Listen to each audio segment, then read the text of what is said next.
যেটাকে বলা হয় নাফখাতুন নুশুর। এই 3 ফুৎকারে কিয়ামত সংগঠিত হবে। তো আমরা গত জুমায় 2টি ফুৎকার আলোচনা করেছিলাম।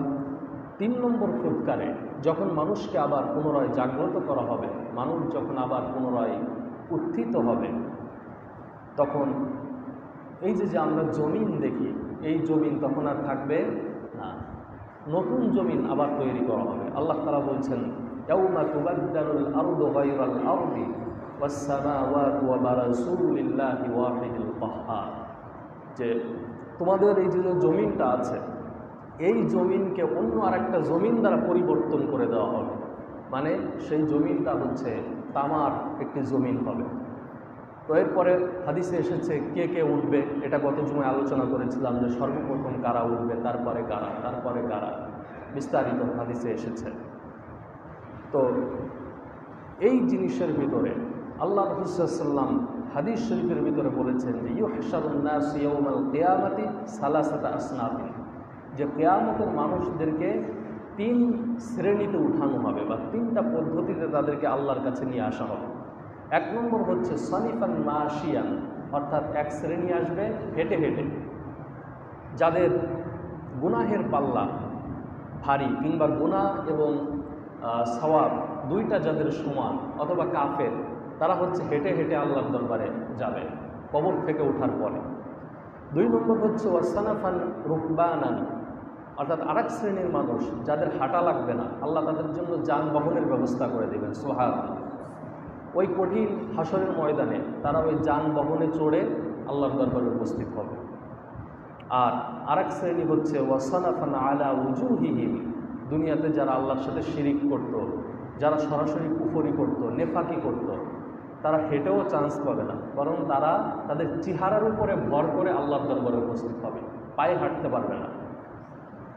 তো এই হাদিসের পরে রাসূল সাল্লাল্লাহু আলাইহি ওয়াসাল্লামকে জিজ্ঞাসা করল, ইয়া রাসূলুল্লাহ ওয়া কাইফা ইয়ামশু আলা উজুহিহিম, হে রাসূল, মানুষ তো হাঁটে পায়ে, কিন্তু চেহারায় কেমনে হাঁটবে? আল্লাহ রাসূল উত্তর দিলেন, ইন্নাল্লাযীনা আমশাহুম আলা আকদামিহিম কাদিরুন আলা আইয়ামশিয়াহুম আলা উজুহিহিম, মানে আল্লাহ তাআলা, যেই আল্লাহ তাআলা মানুষকে পায়ে হাঁটাতে পারেন, ওই আল্লাহ তাআলা কিয়ামতের ময়দানে মানুষকে মুখের উপরেও হাঁটাইতে পারবেন। তো তার মানে এটা হচ্ছে একটা লজ্জাজনক বিষয় এবং বড় অপরাধের শাস্তি এটা। আর সেই সাথে কোরআনে বলা হয়েছে যারা দুনিয়াতে ঈমানদার ছিল কিন্তু জুলুম করেছে, তাদের কিভাবে আনা হবে?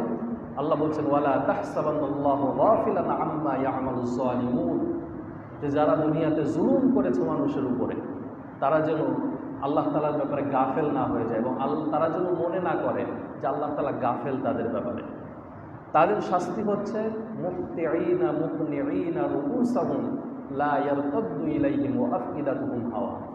আল্লাহ বলছেন যারা মানে আল্লাহকে বিশ্বাস করত, কিন্তু তাদের অপরাধ হচ্ছে তারা জুলুম করেছে, তাদের শাস্তি হচ্ছে মুফতিঈনা মুকনিঈনা রুউসাহুম, মানে তারা তাদের মাথাটাকে সূর্যের দিকে মুখ করে রাখবে। ছোটোবেলায় স্কুলে গেলে পড়া না পারলে আমাদের এক হেড স্যার ছিল, মাঠের ভিতর নামাই দিত, দিয়ে বলতো সূর্যের দিকে মুখ করে তাকায় থাকে। তো এখন এটা হচ্ছে শাস্তি, মানে ওনার শাস্তির পদ্ধতি এইটা, সেই সিস্টেম হবে আসলে। ওই যখন 1 মাইল উপরে সূর্য, আল্লাহ এদের শাস্তি হচ্ছে মুফতিঈনা মুকনিঈনা রুউসাহুম, এই মাথা উপরের দিকে দিয়ে ওইভাবে চলতে হবে, নিচের দিক তাকাইতে পারবে না। লা ইয়ারতাদ্দু ইলাইহিম তরফুহুম, ঘাড় এদিক ওদিক ঘোরানো যাবে না, ডাইনেও ঘোরানো যাবে না, বামেও ঘোরানো যাবে না, এইভাবে তাদের ঘাড়টা লক করা থাকবে। ওয়া আফইদাতুহুম হাওয়া, আর 3 নম্বর শাস্তি হচ্ছে তাদের অন্তরের ভিতরে সেই দিন কোনো আশা থাকবে না। মানে একজন মানুষ সে ঈমানদার কিন্তু অনেক অপরাধ করছে, ওই ব্যক্তিও কিয়ামতের ময়দানে আশা করবে যে আল্লাহ মনে হয় আমাকে আজকে ক্ষমা করে দিবে, এই আশা তার ভিতরে থাকবে। তো আল্লাহ কেমনে ক্ষমা করবে? হাদিস শরীফের ভিতরে এসেছে, আল্লাহ রাসূল বলেন, যখন কোনো ঈমানদার গুনাহগার ব্যক্তিকে আল্লাহ রাব্বুল আলামিন ক্ষমা করতে চাইবেন, আল্লাহ তাআলা কিয়ামতের ময়দানে বিচার শুরু করার আগে ওই বান্দাদেরকে পর্দার আড়ালে ডাক দিবেন। ডাক দিয়ে বলবেন, বান্দা তুমি তো দুনিয়াতে আমার উপরে ঈমান এনেছিলে, কিন্তু এই যে তোমার আমল নামায় যে গুনাহগুলো দেখা যায়, এই গুনাহগুলো কি তুমি করেছিলে কিনা? ওই বান্দা সেদিন ভয়ে কাঁদতে কাঁদতে রব্বুল আলামিনের কাছে বলবে, আয় আল্লাহ তাআলা, আমার আমল নামায় যে গুনাহগুলো দেখা যায় আমি না বুঝে গুনাহগুলো করে ফেলেছি, শয়তানের ওয়াসওয়াসায় করে ফেলেছি। রব্বুল আলামিন, আজকে তুমি যদি আমাকে ক্ষমা করে না দাও, আমার তো জান্নাতে যাওয়ার মতো কোনো পরিস্থিতি নাই। আল্লাহ, তুমি আমাকে জাহান্নামে দিও না, দয়া করে তোমার রহমান রহিম নামের ওসিলায় আমাকে ক্ষমা করে দাও। পর্দার আড়ালে যখন বান্দা তার ভুলগুলোকে স্বীকার করবে, আল্লাহ রাব্বুল আলামিন বলবেন, বান্দা, আমার নাম তো রহমান, আমার নাম রহিম, আজকে তোর গুনাহগুলো মানুষের সামনে প্রকাশ না করে আমি আল্লাহ তোর গুনাহগুলোকে ক্ষমা করে দিলাম। সুবহানাল্লাহ। তো এইটা হচ্ছে বান্দার আশা। বান্দা গুনাহ করলেও তার একটা আশা থাকবে যে আল্লাহ মনে হয় আমাকে ক্ষমা করে দেবে। তো এই শ্রেণীর বান্দা কারা হবে যাদেরকে আল্লাহ পর্দার আড়ালে ক্ষমা করে দিবেন? এদের একটা কোয়ালিটি থাকতে হবে, সেটা হচ্ছে আপনার আমলের ভিতরে যেন শিরিক না থাকে, এটা খেয়াল রাখতে হবে।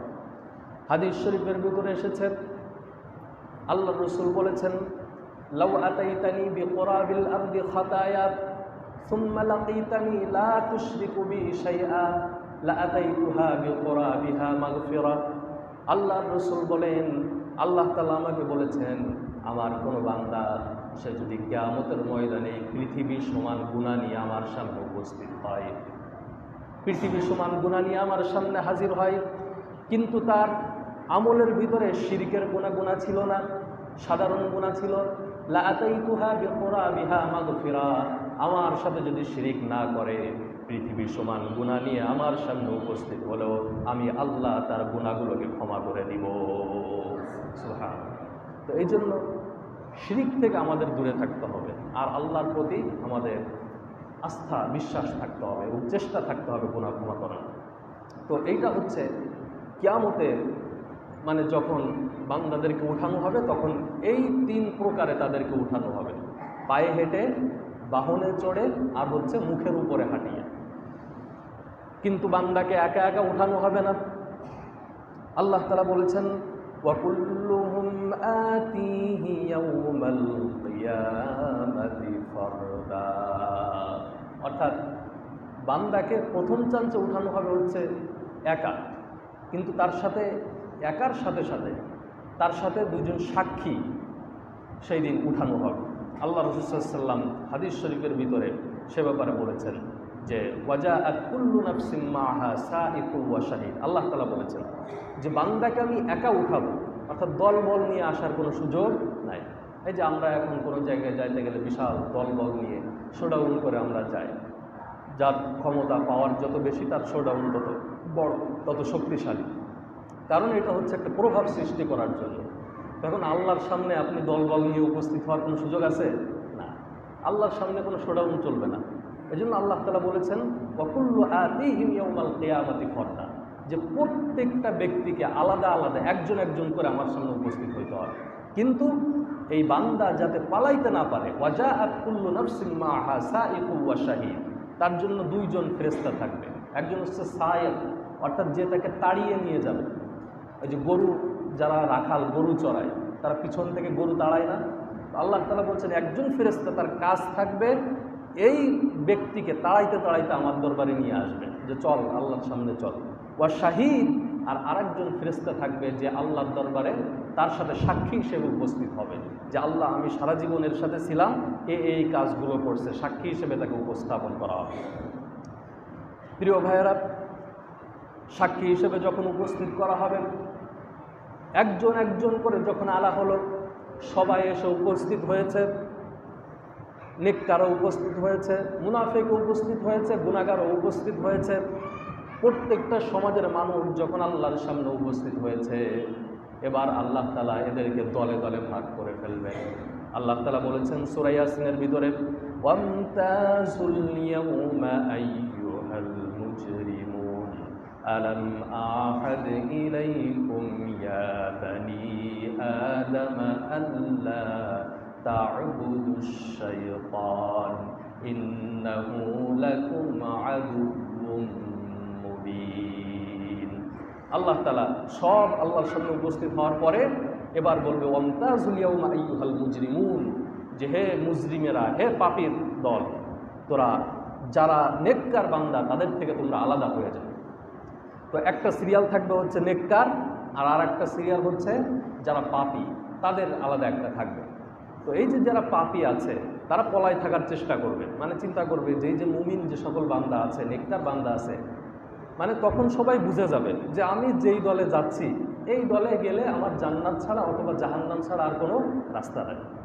কারণ যখন আপনাকে মনে করেন যে ধরে নিয়ে যাচ্ছে, আপনি মিছিলে গেছেন, এখন 10-15 জনের পুলিশ ধরছে, তাদের ভিতরে যদি আপনি আটকা পড়েন তো আপনার নিশ্চিত যে আমার এদের সাথে থানায় যাইতে হচ্ছে।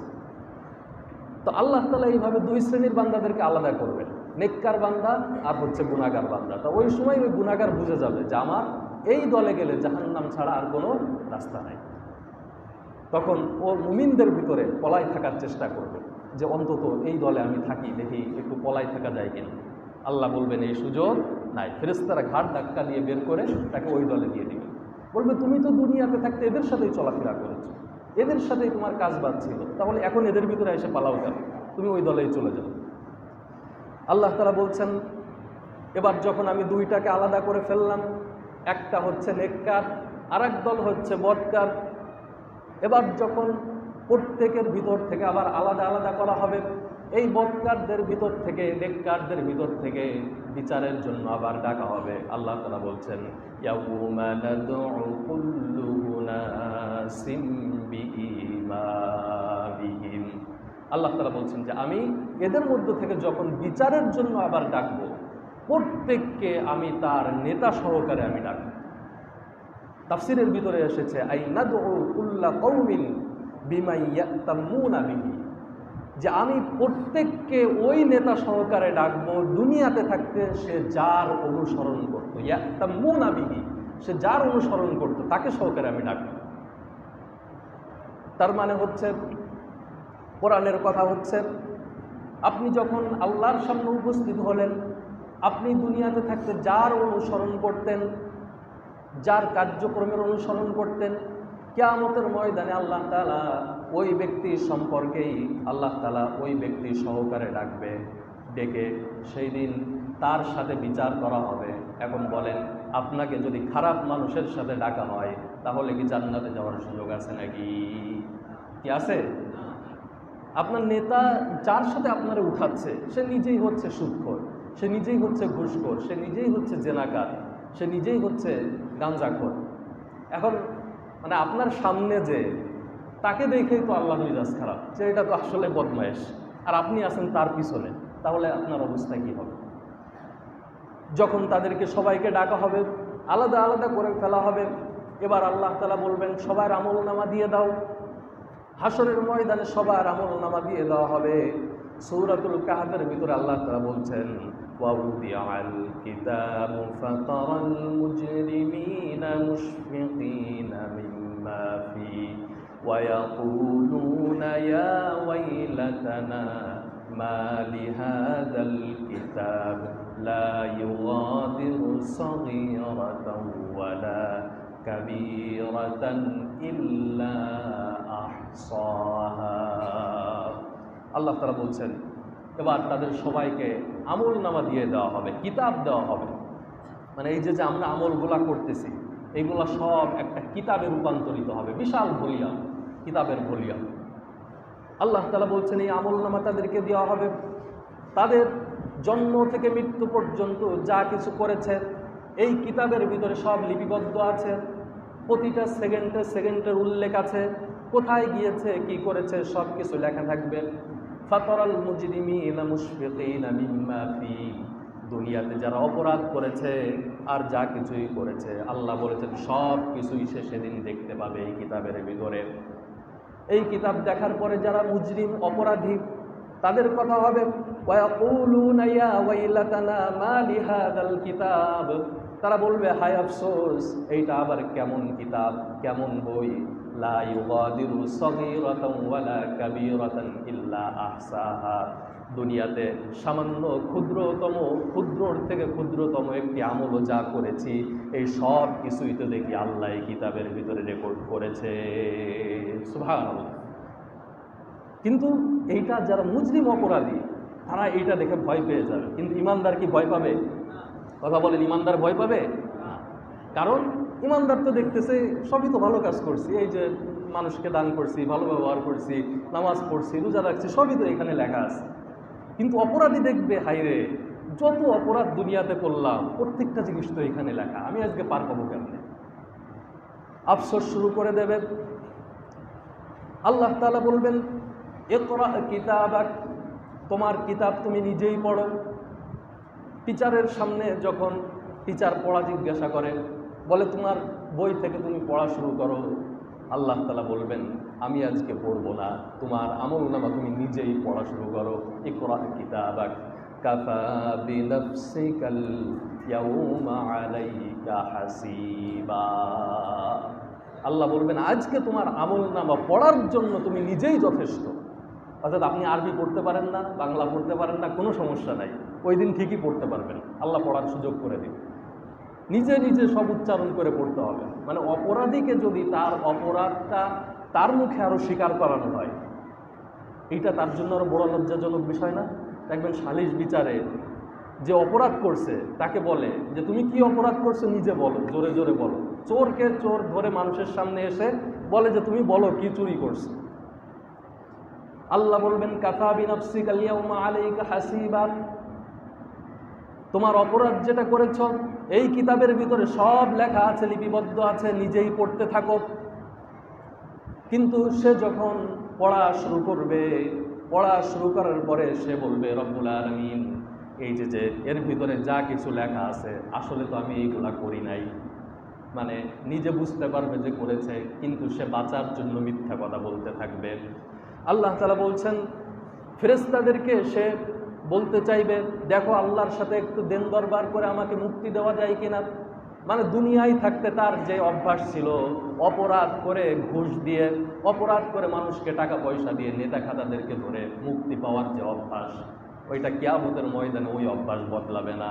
ওই দিনও চিন্তা করবে দুনিয়াতে তো অনেক অপরাধ করলাম আর মানুষদেরকে ঘুষ দিয়ে, টাকা পয়সা দিয়ে, ক্ষমতা দেখিয়ে তো মুক্তি পেয়ে গিয়েছি, আজকে দেখি ফেরেশতাদের সাথে একটু লবিং করে মুক্তি পাওয়া যায় কিনা। আল্লাহ তাআলা বলেছেন ওয়াত্তাকু ইয়াওমান লা তাজজি নাফসুন আন নাফসিন শাইআ ওয়া লা ইউকবালু মিনহা শাফাআতু ওয়া লা ইউখাযু মিনহা আদলু ওয়া লা হুম ইউনসারুন। আল্লাহ তাআলা বলছেন সেদিন সে চেষ্টা করবে যে কারোর মাধ্যমে একটু সুপারিশ করায় মুক্তি পাওয়া যায় কিনা, কিন্তু আল্লাহ বলছেন লা ওয়ালা ইউকবালু মিনহা শাফাআ, সেদিন কারোর সুপারিশ গ্রহণ করা হবে না। তুমি তোমার নেতাকে নিয়ে আসবা, তোমার বাবাকে নিয়ে আসবা, মাকে নিয়ে আসবা, কারোর সুপারিশ গ্রহণ করা হবে না। ওয়ালা ইউখাযু মিনহা আদলুন, আর সেদিন কোনো ঘুষও গ্রহণ করা হবে না। আপনি ঘুষ দেবেন কই থেকে? আপনি দুনিয়াতে থাকতে যেই পরিমাণ মানুষের ফাঁকি দিয়েছেন, জমি জমা, মানুষের টাকা পয়সা যেই পরিমাণ ফাঁকি দিয়েছেন, আপনি দুনিয়াতে যতটুক আমল করছেন ওইটুক তাকে দিয়ে দিলেই তো আপনার আর কিছু নাই।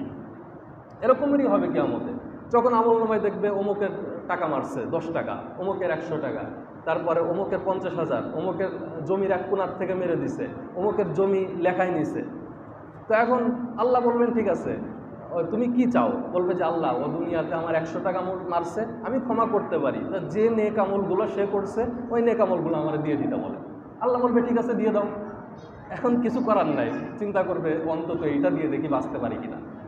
তা এখন নেক আমলগুলো দিয়ে দিবে। আবার আরেকজন এসে হাসি বলবে আল্লাহ সে আমার জমিটা মেরে দিছিল, এখন এইটা তো আমি এখন ছাড়বো না, এটা আমাকে দিতে হবে। আল্লাহ বলবেন বান্দা ওর জমি মেরেছিলে, ওর টাকা মেরেছিলে, টাকার পরিবর্তে তো নিজের নেক আমলগুলো দিয়ে দিলেন, এখন এর জমির পরিশোধ কি দিয়ে করবা? তোমার কাছে তো আর নেক আমল নাই। বলবে আল্লাহ আমার তো আর নেক আমল নাই, কি করব? বলবে ওই যার জমি মেরেছ তার যে গুনাহগুলো আছে সব গুনাহগুলো এখন নিজের কাঁধে নিয়ে নাও। এখন যারটা মারছেন তার গুনাহগুলো আপনার উপর চাপাই দেওয়া হবে। এখন ওই যে আপনি চিন্তা করবেন যে আচ্ছা দেখি কিছু ঘুষ দেওয়া যায় কিনা, তা ঘুষ আর কই থেকে দিবেন? আর একজনের গুনাহটা নেই তো আপনি কুল পারতেছেন। আর আল্লাহ তাআলা বলছেন কিন্তু সেদিন কিছুই গ্রহণ করা হবে না, ওয়ালা হুম ইউনসারুন, এবং তাদেরকে সাহায্যও করা হবে না সেদিন। মানে যারা আসলে নেককার মুমিন বান্দা হয়তো তাদের কিছু গুনাহ হয়ে গেছে, আল্লাহ এদেরকে সাহায্য করবেন। ওই যে প্রথমে যে হাদিসটা বললাম, আল্লাহ তাদেরকে পর্দার আড়ালে নিয়ে জিজ্ঞাসা করবেন যে বান্দা তুমি কি এই অপরাধগুলো করেছো? তো সে তো আল্লাহর কাছে স্বীকার করবে যে আল্লাহ এগুলো তো করে ফেলছে।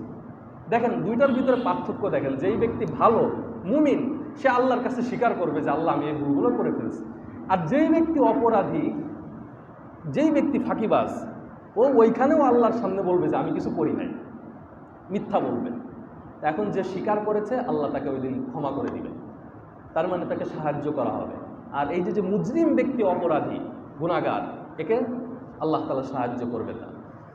এবার ওই ব্যক্তি যখন অস্বীকার করবে, আল্লাহ তাআলা সেদিন সাক্ষী হাজির করবেন। এক নম্বর হচ্ছে আল্লাহ তাআলা ফেরেশতার মাধ্যমে সাক্ষী দিবেন।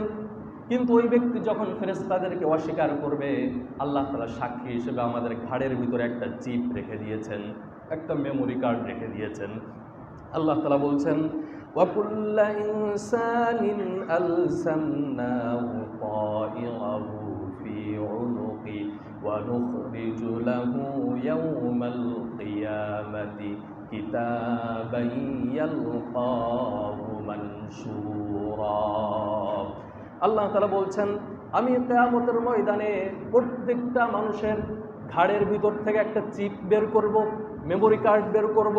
وَنُخْرِجُ لَهُ يَوْمَ الْقِيَامَةِ كِتَابًا يَلْقَاهُ مَنشُورًا। আর ওই মেমোরি কার্ডের ভিতর থেকে আমি আল্লাহ প্রিন্ট করে তার যত আমলনামা আছে সব কিছু আমি সেদিন তাকে দেখিয়ে দিব। সুবহানাল্লাহ। তাহলে বাঁচার কোনো রাস্তা আছে? ওই যে হাতে তো আগে একটা কিতাব দিছে, এবার যখন অস্বীকার করছে আল্লাহ ফেরেশতাদের দিয়ে সাক্ষী দেওয়াইছে, ওইটাও অস্বীকার করছে।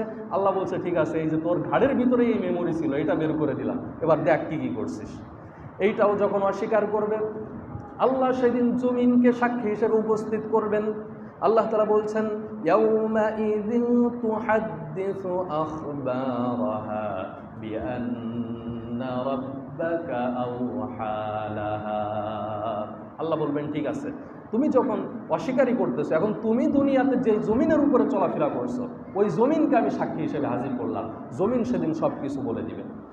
এখন অনেকে বলবেন ঠিক আছে, জমিনকে সাক্ষী হিসেবে কেমনে হাজির করবে? আমি যদি আসমানে যেয়ে গুনাহ করি, মঙ্গল গ্রহে যেয়ে গুনাহ করব, প্লেনের ভিতরে গুনাহ করব, রকেটের ভিতরে যে আমি গুনাহ করব, আল্লাহ কেমনে জমিনকে সাক্ষী হিসেবে হাজির করবে? আল্লাহ তাআলা বলছেন আল ইয়াউমা নাখতিমু আলা আফওয়াহিহিম ওয়া তুকাল্লিমুনা আইদিহিম ওয়া তাশহাদু আরজুলুহুম বিমা কানু ইয়াকসিবুন। আল্লাহ তাআলা বলছেন ঠিক আছে, তুমি আসমানে যাবা, কিন্তু তোমার সাথে তো তোমার হাত আছে, তোমার পা আছে, তোমার চক্ষু আছে, কর্ণ আছে। সেদিন তোমার হাত এবং পা সেদিন সাক্ষী দিবে। এখন বিমানে আপনি যখন যাচ্ছেন, হাত পা কি দুনিয়াতে খুলে রেখে গেছেন? না, সাথে আছে, সাথে আছে না? সেদিন হাত এবং পা সাক্ষী দিবে। এখন অনেকে বলবে যে ঠিক আছে আমার তো হাত পা নাই, অনেক ব্যক্তি আছেন হাত পা নাই। আল্লাহ বলবেন ঠিক আছে, তোমার যদি হাত পা না থাকে তাহলে তোমার জন্য সাক্ষী রেডি আছে। হাত্তা ইযা মা জাউহা শাহিদা আলাইহিম সামউহুম ওয়া আবসারুহুম। আল্লাহ বললেন যদি তোমার হাত পা না থাকে তাহলে তোমার যেই চক্ষু এবং কর্ণ সেটাকে আমি আল্লাহ সাক্ষী হিসেবে উপস্থিত করব। কিন্তু কারোর যদি চক্ষু এবং কান তাও না থাকে, আল্লাহ বলছেন ওয়া জুলুদুহুম, তাহলে তার চামড়াকে আমি সাক্ষী হিসেবে উপস্থিত করব। এখন বলেন চামড়া সারা মানুষ আছে নাকি? কি আছে? সবার সাথেই তো চামড়া আছে। আল্লাহ বললেন এই চামড়াকে আমি সাক্ষী হিসেবে উপস্থিত করব। শেষ পর্যন্ত যখন ব্যক্তি ধরা খেয়ে যাবে, এবার চামড়াকে দোষারোপ করবে, বলবে ওয়াকালু লিজুলুদিহিম লিমা শাহিদতুম আলাইনা। ওই ব্যক্তি বলবে চামড়া তুমি আমার সাথে সারা জীবন ছিলে, তোমাকে সুন্দর করার জন্য, হৃষ্টপুষ্ট করার জন্য কত টাকা খরচ করলাম, কত স্নো পাউডার তোমার পিছনে খরচ করলাম, কত মেকআপ তোমার পিছনে খরচ করলাম, আজকে তুমি নিজেই আমার বিরুদ্ধে সাক্ষী দিয়ে দিলে, কেন তুমি আমার বিরুদ্ধে সাক্ষী দিলে? চামড়া সেদিন উত্তর দিবে ক্বালু আনতাকানাল্লাহুল্লাযী আনতাকা কুল্লা শাই ওয়া হুয়া খালাকাকুম আউওয়ালা মাররাতিন ওয়া ইলাইহি তুরজাউন। চামড়া সেদিন বলবে আরে বেটা, তুই তো মনে করছিলিস যে আমি হচ্ছে তোর, কিন্তু আসলে আমাকে সৃষ্টি করছে কে? আল্লাহ। চামড়া আমি, আমাকে আল্লাহ সৃষ্টি করেছে আল্লাহর জন্য কাজ করার জন্য। তুই না হয় আল্লাহর জন্য কাজ করিস নাই, তা আমি কি আল্লাহর জন্য কাজ করব না? যেই আল্লাহ তোদেরকে কথা বলার শক্তি দিছে, যে আল্লাহ তোদেরকে ক্ষমতা দিয়েছিল, সেই আল্লাহ আজকে আমাকে কথা বলার সুযোগ দিয়েছে। সুতরাং আমি তো আল্লাহর পক্ষে তোর বিরুদ্ধে আজকে সাক্ষী দিব, তুই যা করছিস সব বলে দিবি। তো সেদিন সব কিছু বলে দিবেন।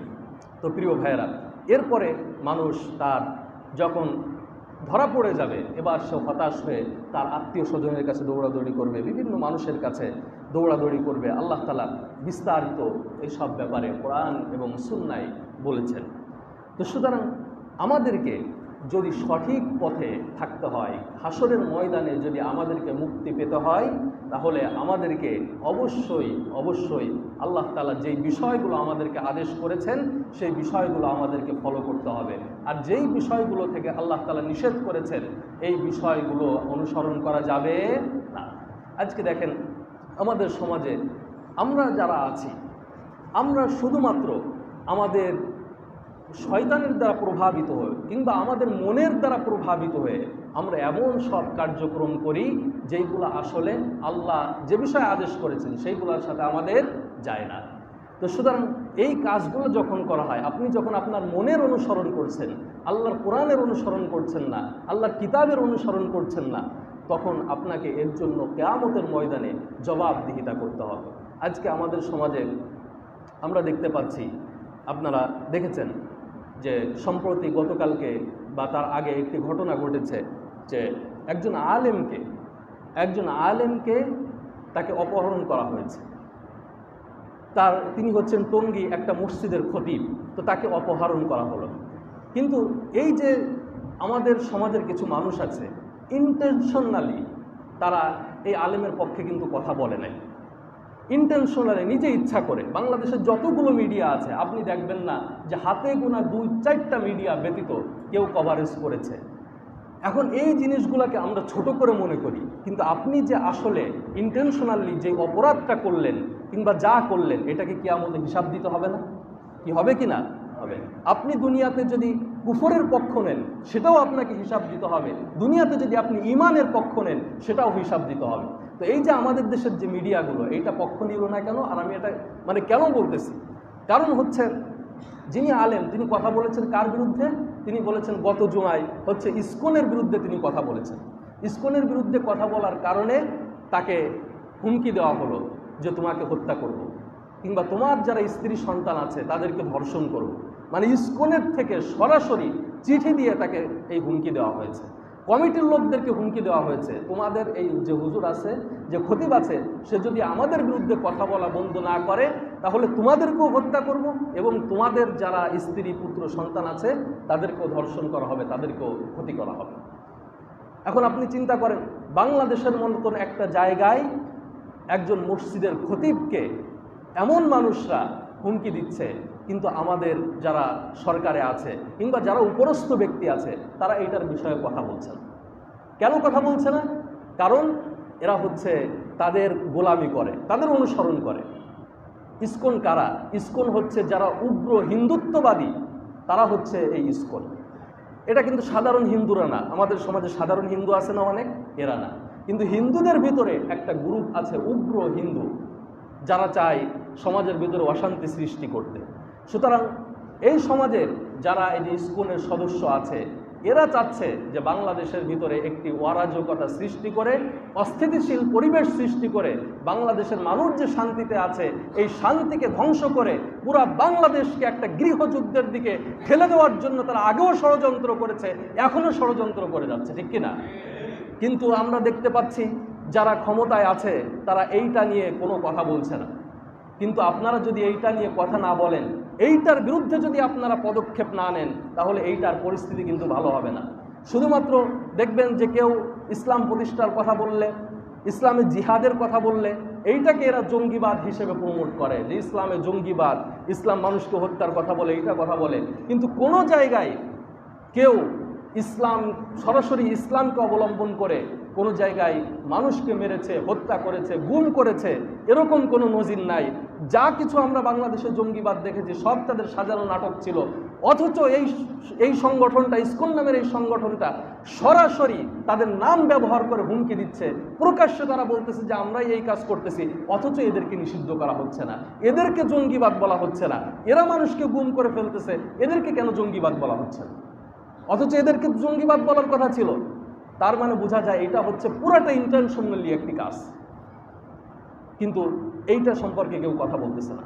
প্রিয় ভাইয়েরা, আমাদেরকে সতর্ক হতে হবে। যারা ক্ষমতায় আছেন তাদের কাছে অনুরোধ করব, আপনারা সতর্ক হন। যারা বিভিন্ন রাজনৈতিক দলের ব্যক্তিবর্গ আছেন, আপনাদেরকে অনুরোধ করব আপনারা এইটার ব্যাপারে সোচ্চার হন, না হলে আপনাদের কিন্তু কিয়ামতের ময়দানে আল্লাহর দরবারে জবাবদিহিতা করতে হবে। তো প্রিয় ভাইয়েরা, আজকের মতো আমাদের আলোচনা এখানে শেষ করছি। আগামী জুমায় আমরা ইনশাআল্লাহ এর সামনে থেকে আলোচনা করব। হাযা মা ইলমুল ইনদাল্লাহ আলাইহি তাওয়াক্কালতু আলাইহি।